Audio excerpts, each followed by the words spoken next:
byawandiikibwa omutume Matayo. N'amagezi ffenna tuwulirize.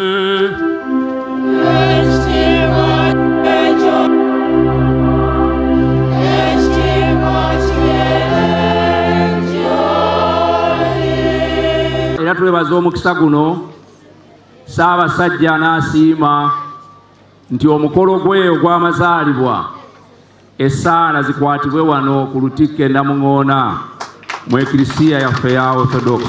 Oweekitiibwa President mukwano nnyo gwa Ssaabasajja Kabaka era amwagala nnyo. Bannange tulina okumanya nti President ekitundu kye yazannya tetusaana kyerabira kati mangu. Ensonga ey'okubiri gye baŋŋambye nti tusiimanga Uganda, gavumenti ya Uganda emirimu emirungi egy'ekitiibwa Ssaabasajja Kabaka gy'asobodde okutukolera mu ggwanga lino Uganda. Bane mukubire Ssaabasajja mu ngalo.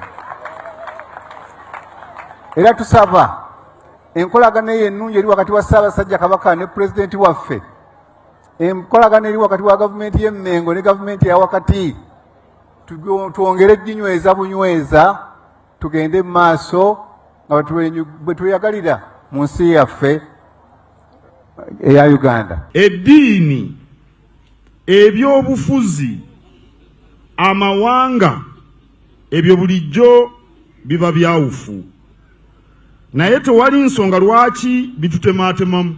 Tusaana tubirabe nga bwe tulaba ebika, tuleme kubikkiriza kutwawula. Emyaka 7 mugumu Wangala ayo Mutereka. Download the app on App Store or Google Play Store now. Vision Digital Experience, the future of media.